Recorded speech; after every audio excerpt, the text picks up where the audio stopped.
Big സ്റ്റോറിയിലേക്ക് സ്വാഗതം. ഒരു വർഷം മുൻപ് കേരളത്തെ ഇളക്കി മറിച്ച ലവ് ജിഹാദ് വിവാദത്തിന്റെ യഥാർത്ഥ പൊരുൾ പുറത്തായിരിക്കുന്നു.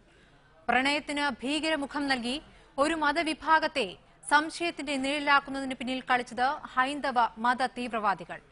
മറ്റു ചില മതവിഭാഗങ്ങളെയും കൂട്ടുപിടിച്ച് ആസൂത്രിതമായി നടത്തിയ കള്ളപ്രചാരണത്തിന്റെ പൂച്ചു പുറത്താകുമ്പോൾ അതിന് വേണ്ടത്ര പ്രാധാന്യം നൽകാൻ നമ്മുടെ സമൂഹം തയ്യാറാകുന്നുണ്ടോ?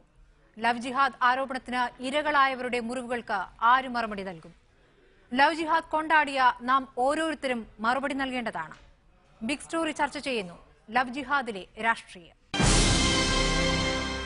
2009 ലവ് ജിഹാദ് വിവാദം കേരളത്തിൽ സജീവമായത്. വിവാഹ വാഗ്ദാനം നൽകി മുസ്ലിം യുവാക്കൾ ഇതര സമുദായങ്ങളിലെ യുവതികളെ മതം മാറ്റുന്നു എന്നായിരുന്നു ആരോപണങ്ങളുടെ പൊതു സ്വഭാവം. കോളേജിലെ 2 വിദ്യാർത്ഥികളെ കാണാതായി എന്ന പരാതിയായിരുന്നു വിവാദത്തിന് കാരണമായത്. പ്രണയിതാക്കൾക്കൊപ്പം സ്വന്തം ജീവിതം കണ്ടെത്തിയ ഇവർ പിന്നീട് രക്ഷിതാക്കളുടെ ഹേബിയസ് കോർപ്പസ് ഹർജിയെ തുടർന്ന് കോടതിയിൽ ഹാജരായി. ഈ പ്രണയ വിവാഹങ്ങൾ ലവ് ജിഹാദാണെന്ന പ്രചരണം വ്യാപകമായതോടെ പോലീസ് പ്രത്യേക അന്വേഷണം തുടങ്ങി. നിരവധി യുവാക്കളെ ചോദ്യം ചെയ്തു. സമാന്തരമായി ജിഹാദികൾ തട്ടിയെടുത്ത യുവതികളുടെ കണക്കുകൾ സഹിതം മാധ്യമങ്ങളിൽ വാർത്ത വന്നുകൊണ്ടിരുന്നു. അന്വേഷണത്തിനൊടുവിൽ ഇങ്ങനെയൊരു സംഭവമില്ല എന്ന കണ്ടെത്തലിൽ എത്തുകയായിരുന്നു പോലീസ്. ഇത് ഏറ്റവും ഇതിന്റെ ഇരകളായിരിക്കുന്ന ഈ 2 ചെറുപ്പക്കാരാണ്.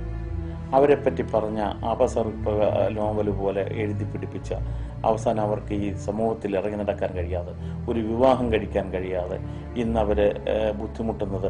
അവരിന്ന് പൊതു മധ്യത്തിൽ വരാൻ തയ്യാറല്ല. നിങ്ങൾ സമീപിച്ചു നോക്കുമ്പോൾ വരാൻ തയ്യാറല്ല. എന്തുകൊണ്ടാണെന്നതിൽ അവർ ശരാശരിക്കാരായ മനുഷ്യരാണ്. അവർക്ക് ജീവിക്കാൻ കഴിയാത്ത നിലയുണ്ടാക്കി.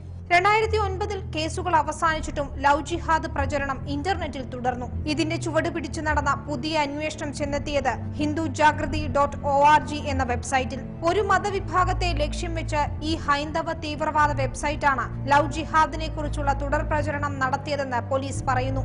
ഇതിനായി ലവ് ജിഹാദികളുടേതെന്ന പേരിൽ പോസ്റ്റർ അടിച്ചിറക്കാനും ഇവർ മടിച്ചില്ല.